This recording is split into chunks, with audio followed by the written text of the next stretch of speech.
Assalamu alaikum wa rahmatullahi wa barakatuh. A'udhu billahi minash shaitanir rajim. Bismillahir rahmanir rahim. Alhamdulillahi rabbil alamin wa usalli wa usallim ala ashrafil anbiya'i wal mursalin nabiyyina wa habibina Muhammad wa ala alihi wa sahbihi ajma'in, amma ba'd. Lavdi, falënderimi dhe adhurimi i takojnë Allahut, krijuesit absolut të gjithësisë, vetëm atij mbështetemi dhe vetëm prej tij kërkojmë faljen e mëkateve tona, mbolimin e tmetave tona si dhe pranimin e veprave tona. Salavatet, selamet dhe përshëndetjet më të përzemërta dhe më të sinqerta çdo herë dhe pa ndërprerje ja adresojmë Muhammed Mustafa alayhi salatu wassalam, familjes së tij, shokëve të tij dhe gjithë pasuesve të traditës së tij deri në ditën kur nuk do të ekzistojë më kjo gjësi. Besimtarë nderuar, sikur se e dini, jemi duke i trajtuar gjitha pamjet që i ka pa pejgamberi Allahut sallallahu alaihi wasallam gjatë udhëtimit të tij të Isras dhe Mirajit, e cila korespondon me datën e djeshme të përkujtimit të saj, pra dje është përkujtuar Israja dhe Miraji, dhe kemi thënë se arsyeja që unë po ndalem pak më zgjanemisht me i trajtu këtë çështje është për shkak se këto përjetime nga ana e pejgamberit Allahut nuk janë thjesht gjëra teorike, vetë fakti që Allahu i Madhërisht e ka marrë në këtë udhëtim me trupe, me shpirtë, me mendje, pra me tërë qenin e tij, edhe ja ka mundsuar me i pa këto, dëshmon para të se ummeti i tij do të jetë i nevojshëm për të njohur këto realitete me cilat ne do të ballafaqohemi shumë shpejt, pasi që ndodh kiameti dhe dalin para madhërisë së Allahut për dhënë llogari. Dhe nëse ju kujtohet shumë më herët, ndoshta në fillimin e serisë sonë, kemi thënë se janë tre forma apo tre mënyra të sigurimit të një informacioni, që legjislacioni islam i njeh si ilmul yaqin, ainul yaqin dhe haqqul yaqin. Ilmul yaqin është dituria e vërtetë. Pra kur ti e merr informacionin përmes njohurisë, përmes informimit teorik, në këtë rast e marrim informacionin për Allah përmes Kuranit dhe përmes haditheve të Muhammed Mustafas sallallahu alaihi wasallam. Ainul yaqin është kur e sheh me sytë e tu atë që vetëm se ke marrë informacion për të. E që në rastin ton, udhëtimi i Isras dhe Mirajit është përjetuar nga Muhammed Mustafaja sallallahu alaihi wasallam, nga niveli i ilmul yaqinit, nga dituria e absorbuar dhe e përvetësuar teorikisht, ka kaluar në marrjen apo në përvetësimin e diturive teorike edhe praktikisht përmes dëshmisë me sytë e tij. Kjo quhet ainul yaqin. Siç thot Allahu në Kur'an për shembull, kur flet për xhenemin, thumma la tarawunnaha ainal yaqin, do ta shihni me sytë tuaj, pra me shikim pa mohueshëm dhe pa kontestueshëm. Edhe është haqqul yaqin. Haqqul yaqin është kur vetëm se përjetohen ato që realisht vetëm se i kemi përvetësuar si njohuri, edhe teorike edhe praktike përmes dëshmitarëve të Allahut, që në rastin ton dëshmitari i vetëm për ne është Muhamedi sallallahu alaihi wasallam. Pra, këto informacione që pejgamberi Allahut nga niveli teorik përmes Kuranit dhe përmes sunet apo hadithit, shpalljes që i ka ardhur gjithashtu nga Xhibril alayhis salam, por interpretimi i tyre ka qenë nga vetë pejgamberi Allahut Muhamedi sallallahu alaihi wasallam. Gjithashtu dhe dëshmia e tij përmes syve të tij që i ka pa disa prej sekuencave, disa prej pamjeve, tregon se Allahu i Madhërisht dëshiron të na informojë dhe t'i përmbush të gjitha nevojat tona të informimit, për të kaluar pastaj në nivelin e përjetimit të këtyre informacioneve që na i kemi marrë prej Allahut Kur'an dhe prej Muhamedit sallallahu alaihi wasallam, edhe ato teorike nga ana e tij, edhe ato praktike përmes asaj që ka dëshmuar me sytë e tij. I kemi përmend disa prej pamjeve, disa prej sekuencave që i ka përjetuar pejgamberi Allah, dhe secila prej tyre e ka edhe mesazhin e vet, edhe rolin e vet, edhe për secilën prej tyre ne kemi nevojë me ditë, nga se këto janë mësime para përgatitore për ne. Allahu po e ngrit argumentin ndaj nesh, në mënyrë që na mos me pas arsye nesër dhe më thon, o Allah, sikur ta kisha ditë këtë se kisha vepruar. Allahu nuk lejon me pas si lloj hapësirash. Sikur të lejonte me pas si lloj hapësirash, atëre me pa të drejtë do të na ndëshkonte neve. Pse? Se pas ka përmbush drejtsinë e tij informative ndaj nesh. E Allahu nuk e bën i gjotit, sepse është i drejti absolut dhe është i gjithdijshmi absolut. Prej ngjarjeve, prej pamjeve që i ka pa pejgamberi Allahu gjatë këtij udhëtimi, është dhe ajo siç e transmeton Enes ibn Malik, sahabiu i nderuar, shërptori i pejgamberit ton dashur Muhamedit sallallahu alaihi wasallam, i cili thotë se e kam dëgjuar pejgamberin Allahut duke thënë, dhe ky hadith është sahih: Marartu lejlata usriya bi aqwamin tuqradu shifahuhum bi maqarida min nar. Thot natën kur u dërgova pra në Isra, kur u barta, kalova pranë disa njerëzve të cilëve u priteshin buzët me gërshër prej zjarri. Një transmetim tjetër tregon sa herë që u priteshin buzët me gërshër prej zjarri, rikthehej gjendja e tyre në gjendjen e mëparshme. Unë gjithmonë para se me i trajtu këto gjana që i përkasin një dimensioni tjetër jetësor, mundohem edhe me dhonë edhe argumentime parafrime logjike. Normalisht për ne që jemi besimtarë të Allahut, nuk ka nevojë shumë me filozofu dhe me treguna se na besojmë fuqinë e Allahut subhanahu wa taala. Na besojmë që ai i cili e ka pas fuqinë me na kriju neve prej hiçi, e ka fuqinë me na rikriju, me na modifiku. Na besojmë fuqishëm që ai që e ka pas fuqinë me kriju gjithë këtë madhështi qiellore, toksore, e çfarë ka mes qive dhe tokës, e ka fuqinë gjithashtu edhe me ia mundsu pejgamberit Allahut me i pa disa sekuenca të së ardhmes me fuqinë Allahut subhanahu wa taala. Nëse pas ka njeriu mundësi me inteligjencën e tij të kufizuar njerëzore, tash me inteligjencë artificiale, me paraqit planin e tij jetësor që synon me pas në të ardhmen. Disa prej tyre edhe po shkojnë, po bëjnë udhëtime në kohë. Ka avancu shumë teknologjia, sistemi i inteligjencës artificiale. Nëse pas ka mundësi inteligjenca njerëzore, as pas ka mundësi Allah subhanahu wa taala me paraqit me inteligjencën e tij hyjnore gjithë ato që ka me ndodh njeriu, padyshim se po, është i plot fuqishëm absolut. Prandaj këto kur mos harroni edhe gjithmonë mbajeni vath në vesh këtë argumentim, sepse asgjë nuk mund të jetë fetare vetëm se do të jetë edhe logjike. Komplet feja Allahut ka zbrit, mja përmbush nevojat logjikës njerëzore. Prandaj janë shumë të ajetet që thotë Allahu efela taqilun, efela yaqilun, si nuk logjikoni, si nuk mendoni, efela yafqahun, wala ya'lamun, si nuk dinë, si nuk mendojnë. Pra Allahu i flet logjikës njerëzore, mendjes njerëzore, sepse ai është njohësi më i mirë i kësaj mendje, edhe është përmbushuesi i gjitha nevojave të saj. Tash pejgamberi Allahut po tregon se gjatë këtij udhëtimi kanë pasur disa njerëz që me gërshër të zjarrit xhenemit u priteshin gojët e tyre. Edhe thot, e pyeta Xhibril alayhis salam dhe i thash: "Men haula'i ya Xhibril?" Kush janë ta o Xhibril? Qala khutaba'u ummatik. Këta janë predikuesit e fesë tënde, pra nga ummeti yt o Muhammed. Alladhina yaquluna ma la yaf'alun, të cilët e flasin atë që nuk e veprojnë. Wa yaqra'una kitab Allahi wa la ya'maluna bihi. E lexojnë librin e Allahut edhe nuk veprojnë me të. Ky hadith nuk ka dyshim se është kërcënues, por është kërcënues vetëdijsues. Pra, ashtu siç Allahu na inkurajon me shumë mësime, edhe na kërcënon me shumë mësime për me na vetëdijsu. Ka inkurajim vetëdijsimi edhe kërcënim vetëdijsimi. Pa këto janë format që Allahu i përdor në librin e tij edhe përmes profetit të tij, edhe janë format që edhe na i përdorim jetën tonë të përditshme. Për shembull, prindi për më dhon një mësim jetik fëmis e kërcënon ndonjëherë. I thotë, dëgjoj, nëse nuk mëson në shkollë, atëherë unë nuk çoj të dajt, ose nuk çoj me shetit, ose mundesh me flejt jashtë qatë natë. Varësisht se si ajo është më të rëndësishme për më dhon një mësim jetik. Ky quhet kërcënim vetëdijsimi. Nuk ndodh nga urrejtja, por ndodh nga dashuria për fëmijën e tij. E Allahut i takon shembulli më i lartë. Allahu na kërcënon me disa informacione, cilat do të ndodhin për me na vetëdijsu neve, me na bën me dije që o robi jam, mund çfarë du ty që për të para përgatis ty, po të informoj ty para prakisht që nëse ti e ndjek që të rrugë të keqe, e bën që të gabim, dije që kjo ka me të prit. Kjo ndodh prej dashurisë. E tash Allahu po na tregon përmes kësaj pamje që i ka pa pejgamberi Allahut. E kjo në radhë por vlen për mua. Vlen për hoxhallarët, vlen për dietarët dhe për gjithë ata që kanë dëshirë edhe mundohen me prediku pe fesë Allahut subhanahu wa taala. Normalisht unë kur nuk flas diçka për m'ju thonë juve që jam më i ditur se ju. Absolutisht ju. Besoni që çdo gjë që e flas, mas pari e flas se unë kam nevojë me këshillu veten, kam nevojë me përmirësu veten, kam nevojë me ngrit veten, kam nevojë me avancu në aspektin e devocionit.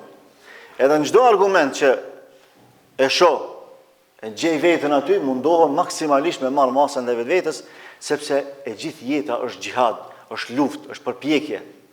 Dhe derisa e kemi këtë ndjesi, atëherë kjo është inkurajuese për neve dhe premtuese për të ardhmen. Ky hadith është mesazhi drejt për gjithë ata që e predikojnë fenë Allahut subhanahu wa taala. Për arsye se historia njerëzore, një shumë dietar, një shumë predikues të fesë që kanë ditë shumë e kanë vepruar pak për asaj që kanë ditë, ose ka edhe të tillë që kanë vepruar në kundërshtim me ato që e kanë ditë. Dhe derisa kjo ju ka ndodhur gjeneratave shumë të mëhershme, ju ka ndodhur popujve të pejgamberëve që kanë jetuar me pejgamber, ju ka ndodhur dietarëve që kanë mësuar pe pejgamberëve. Si është fjala me ne që nuk jetojmë në kohën e Muhammed Mustafas sallallahu alaihi wasallam, bile jetojmë në akhiri zaman, në kohën para kiametit, ku provat janë të shumë fishta edhe të gjithanshme. Pra nevoja për me i ditë këto mesazhe, edhe Kurani dhe pejgamberike është jetike, është imediate për neve. Allahu thon Kur'an: "Atamuruna an-nasa bil birri wa tansawna anfusakum wa antum tatluna al-kitab?" Apo i thrisni njerëzit, po i këshilloni njerëzit në mirësi. Dhe po e harroni veten tuaj. Pra, para së gjithash dhe paraprakisht, ju duhet me këshillu veten, ju që këshilloni, ju që thrisni, o ju dietar, o ju hoxhallar, o ju xhamatlin që mundoheni me prediku fenë Allahut subhanahu wa taala. Krejt ato mesazhe që ju doni me i dhënë tek tjerë, doni me i përçu. Krejt ato këshilla që ju doni me i dhënë tek tjerë, paraprakisht këshillojeni veten, mos e harroni veten. Mos mendoni se ju jeni më të mirë se sa ata që po i këshilloni. Sepse devotshmëria reale është kur ti veten nuk e sheh më të mirë se tjerë, po e sheh më poshtë se tjerë. Pa më parasysh se sa mund të kesh ti prej veprave të mira. Ato duhet të ekzistojnë dhe janë mes teje dhe mes Allahut subhanahu wa taala. Por kjo kur nuk duhet me na vetë mashtru neve, edhe me na fut në kurthin e vetë pëlqimit, që është një prej kurthave më të rrezikshme që djalli i mallkuar e krijon ndaj nesh. Dhe thot Allahu: "Wa antum tatluna al-kitab", duke qenë se ju vetëm se e lexoni librin e Allahut, ju e dini që mesazhet e Allahut mas par janë për juve, pastaj janë për tjerë. Efela taqilun, prandaj ka thonë si nuk logjikoni. Disa dietar shprehin efela taqilun e quajnë edhe si akuzë të Allahut ndaj disa robëve me çmenduri. Se Allah nuk i thot dikujt si nuk logjikon. Pra, të mençurit Allahu nuk i thot si nuk logjikon, se i mençuri s'ka nevojë me i thonë si nuk logjikon, sa i logjikon vetvetiju. Kjo quhet është lajm i fshehur. Pra, në një farë forme sikur Allahu po thot: "O ju që keni lujt mendsh, logjikoni." Tani ka çmenduri intelektuale, edhe ka çmenduri shpirtërore. Ka çmenduri shpirtërore. Çmenduria mendore, intelektuale, kjo i ka pasojë vetëm jetën e kësaj bote. E ka sprovuar Allahu dikon me çmenduri, qoftë totale, qoftë pjesshme. Por çmenduria shpirtërore, kjo është merri vet. Cila është çmenduria shpirtërore? Kur argumentet e Allahut i ka të qarta para vetes edhe i mohon. Ky njeri është i çmendur. Shpirtërisht është i çmendur. Se s'ka mundësi me e pa argumentin e Allahut, me e kuptu, edhe prapë me e mohu, prandaj Allahu thot: "Efela taqilun", si nuk logjikoni. Edhe një prej kategorive që Allahu po e trajton me kësaj lloji trajtimi është edhe kategoria e dietarëve, të cilët nuk veprojnë në bazë të asaj që e dinë. Pra Allah po i thot njerëzve të librit: "Atamuruna an-nasa bil birri wa tansawna anfusakum wa antum tatluna al-kitab." Apo i këshilloni tjerë për mirësi, ndërkaq vetën po e harroni, po e nashkaloni, po mendoni se ju jeni më diturit e botës, se ju s'keni nevojë mu përmirësu, s'keni nevojë mu ngritë, mu përndrit. Wa antum tatluna al-kitab, dhe ju vetëm se e lexoni librin e Allahut. Por ju keni lidhje direkte me diturinë që Allahu e ka zbrit. Efela taqilun, si nuk logjikoni. Pra, ju keni rënë në sprovën e çmendurisë, por nuk jeni duke e vrejt. Kjo e para.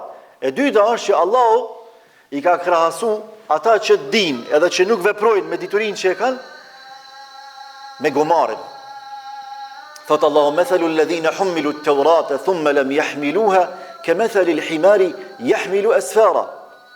Shembulli atyre që u ngarkuan me Tevratin, për dietarët që ju ka ardhur Tevrati, libri i Allahut subhanahu wa taala, që ata e kanë ndryshuar për epshet e tyre dhe interesat e tyre për fidet jetës kësaj bote. Thot, është sikur se shembulli i gomarit që mbart libra. që nuk e di pse i bart. A din gomari pse i bart librat? Qa që e din këta pse e bartin diturin? Derisa nuk praktikojnë, derisa nuk e praktikojnë atë dituri që e kanë bisupët e tyre, e në zemrat e tyre, ata janë sikur si një gomar që i bart librat, kaq. Çfarë përfitimi mund të ketë një gomar? Asgjë. Vetëm lodhje. Vetëm lodhje, asgjë tjetër. Prandaj Allahu po i krahason këta, pse po i krahason këtë mënyrë? Gomari është për krijesave që merret si shembull i nënçmimit, qeni gjithashtu si shembull i ndytësisë ose i nënçmimit. Pse Allahu po i merr pra kategorinë që o dosh më shumë ti me lavdru, po e shembullon Allahu me një kategori nënçmuese, me një prej simboleve të kafshëve nënçmuese që është gomari. Pse? Për shkak se Allahu çfarë vleri ju ka dhënë me dije, e ata e kanë nënçmuar veten me mos respektim kësaj dije. Pra e kanë përvecu diturinë vetëm për publik, vetëm për tjerë, po jo për me praktiku vetë. Runa Zot. Runa Zot. Prandaj thot bi'sa mathalul qaumi alladhina kadhabu bi ayati Allah. Sa i keq është shembulli i një populli që i mohoi argumentet e Allahut. Pra Allahu, edhe pse ata gojarisht nuk i kanë mohuar argumentet e Allahut, por praktikisht i kanë mohuar argumentet e Allahut. Allahu i ka përngjasuar me gomerët. Gjithashtu, shembullin e atij që ka përvecu dituri, ka prediku për fe, po nuk e ka këshillu veten, nuk e ka zbatuar atë që e ka prediku, e ka shembullu apo e ka krahasu edhe me qenin. Këtë rast, bëhet fjalë për një person, kohën e Ben Israilve, konkretisht në kohën e Musa a.s. Ka jetu një njeri që ka pas dituri të madhe. E ka pas emrin Bel'am bin Ba'ura. Ky njeri ka pas dituri thellë fetare. Edhe ka ditë emrin e madh të Allahut që kush e ka lutur Allahun përmes atij emri, Allahu ja ka pranuar çdo lutje. Edhe më të vërtetë Allahu çdo lutje ja ka pranuar këtij. Çaq shumë ka pas dije, çaq shumë ka pas devotshmëri. Por çka ndodh? Pastaj kur vjen pushteti për me luftu Musa a.s. E ata i vyn një rival, një njeri që ka dije. Edhe shkon pushtetit dhe këtij i ofron pasuri, pushtet, i ofron fuqi, materiale. Edhe i thonë ti hajde me neve, na po t'japim sa të dush ti pare, po t'japim pushtet, vetëm dili kundër Musës a.s. Ai në fillim nguron, nuk e pranon se din që bëhet fjalë për pejgamberin Allah, por pastaj fillon edhe joshet prej pasurisë, prej fuqisë materiale, derisa bie prej e kësaj joshe. E pranon këtë marrëveshje, edhe i del kundër Musës a.s. Jo që i del kundër, për tash krejt që ato dituri që i ka pas, që ato njohuri, që ato lutje që i ka po dje për të vërtetën, tash i ka shfrytzuar për të kotën. Para mendoje që atë emrin e Allahut, përmes cilit është lutë edhe krejt duat janë pranu, që dje e ka përdorur për të mirë, sot e ka përdorur për të keq. Ka thonë, o Allah, të lutna me emrin tonë më të madh, që ta shkatrosh Musën a.s. Normalisht Allahu nuk e pranon lutjen e padrejtë, përkundrazi çdo lutje e padrejtë që bëhet në kurriz tjetër kujt, padrejtisht i kthehet këtij lutsi që e bën padrejtisht. Sepse lutja është akuzë. Momentin që ne lutemi, momentin që ne mallkojmë, lutja është akuzë, ngritet në qiell, siç thot pejgamberi Allahut, këshyr me gjet vend në qiell, zgjen vend në qiell, zbret në tokë. Këshyr me gjet vend në tokë, nuk gjen vend në tokë, shkon i kthehet ose personit që e ka hak atë lutje, atë mallkim, ose personit që e ka lshu padrejtisht i kthehet atij. Bumerang. Në këtë rast, ky keq të lutje që i ka bërë kundër Musës a.s. i kanë këty këtij, pse? Se ky ka keq përdor diturinë që Allahu ja ka dhënë. Ai në vend se me qenë krah Musa a.s. ai ka dalë kundër. E Allahu po thot: "Walau shi'na la rafa'nahu biha." Ne po donim do ta ngritnim atë me këto argumente, me këto mësime që ja kemi dhënë. "Walakinahu akhlada ila al-ard." Por ai deshi fuqinë tokë. Ai deshti ndikim tokë. Ai deshti autoritet në tokë. "Wattaba hawa" edhe pasoi epshin e tij. "Famathaluhu kamathali al-kalb." E shembulli i këtij njeri është sikur se shembulli i qenit. In tahmil alayhi yalhath aw tatrukhu yalhath. Nëse e ndjek, ai prap ka me leh, edhe gjuhën e tij ka me nxjerr jashtë. Nëse e lën, ai prap ka me leh, edhe gjuhën e tij ka me nxjerr jashtë. Çe i bie? Një njeri që ka dituri, po s'ka praktikim, atij dituria nuk i bën dobi fare, por edhe nëse e çorton nuk ja lë shej. Qashtu si qeni, edhe nëse e ndjek qenin e prap ka me le edhe ka me nxjerr gjuhën jashtë. Pra s'ka me pas fije respekti për ty, sa ajo është qen. Por edhe nëse e braktis, e prap s'ka me marrë mësim prej çortimit ton, prej braktisjes tonë, e prap ka me le edhe ka me nxjerr gjuhën e tij. Kështu të është shembulli atij që ka dituri, por nuk e zbaton diturinë e tij. E hala më rrezikshme se kjo, Ka thonë pejgamberi Allahut sallallahu alaihi wasallam, edhe vallahi sa herë dëgjoj këtë hadith, edhe e lexoj në herë ja imponoj vetes me lexu disa herë, se tut na me qenë pe tyne. Ka thonë awwalu man tusa'aru bihim an-nar thalatha. Me 3 njerëz nis zjarri i xhenemit. Domethënë djegja e zjarrit i xhenemit, ai keni pa drunt që nis me kashta. E me 3 njerëz ka me nis Allahi zjarrin e xhenemit. S'kan me kanë as drogirasht, as zinaçar, s'kan me kanë as ata që kanë rrejt njerëz padrejtisht, a dini kush kanë me kanë? Numër 1 ka me kanë dietari, hoxha, predikuesi i fesë. Numër 2 ka me kanë bamirësi. Numër 3 ka me kanë luftëtari. Tash shtrohet pyetja, pse? Pse s'kan qenë sinqert me Allahun subhanahu wa taala. Qoft nuk kanë qenë sinqert kur e kanë marrë diturinë, qoft nuk kanë qenë sinqert pasi që e kanë marrë diturinë sinqerisht, nuk e kanë predikuar sinqerisht. Ju ka hy vetë janë qefru në Zot, për famë, hajtë qëkoj viral, hajtë bona kështu, Allahu në arrujt e kanë hupë sinceritetin, mos qofshin për e ty një Arabi. Që i bije, për shkak se këta kanë nënshmu vlerën më të madhe, të diturisë, të bamirësisë, edhe të luftës në rrugën e Allahut, Allahu ka me nënshmu këta më shumë se sa krejt, për shkak se e kanë vlerësu vlerën më të madhe në dynja që Zoti ja ka dhënë. Se këta njerëz, o dash me kanë njerëzit më të sinqert në jetën e kësaj bote. Se këta janë faktorët kryesorë të ndërtimit dhe të zhvillimit të një shoqërie. Faktorin spiritual, shpirtënor, edhe të diturisë e forcon dietari, e zhvillon dietari. Faktorin ekonomik e forcon bamirësi, faktorin e sigurisë dhe të mbrojtjes e rregullon dhe e forcon luftëtari. Prandaj ju thot Allahu këtyre, hajde ti, pse ke mësu dituriti, ja rab mësu për ty, Allahu i thot, ke rrejt, edhe me lashtë Allahu i thot, ke rrejt, ti s'ke mësu për Allah, po ti ke mësu me të thonë dietar, me të thonë hafiz i Kuranit, me të lavdru. Ti s'ke luftu për Allah, po ti ke luftu për me të thonë ty qaj luftoj për Allah. Ti s'ke dhonë bamirësi për Allah, po ti ke dhonë për me të thonë që filoni dha. Shkojnë haqë për mi thonë haxhi, shkojnë studime për mi thonë alim, edhe dha për projekte ndryshme islame për mi thonë bamirë se bujar. Ruana Zot, pra krejt këto janë mesazhe për ne. Andaj le të bëhemi modeli më i mirë i asaj me cilën këshillojmë. Allahu na i përmirësoft në jetën tona. Allahu qoftë i kënaqur me ato që ne i flasim dhe i veprojmë. Dhe Allahu dhënë që ne të përfundojmë me përfundimin më të mirë të mundshëm. Walhamdulillahi rabbil alamin. Zoti shpërblet për të gjithë.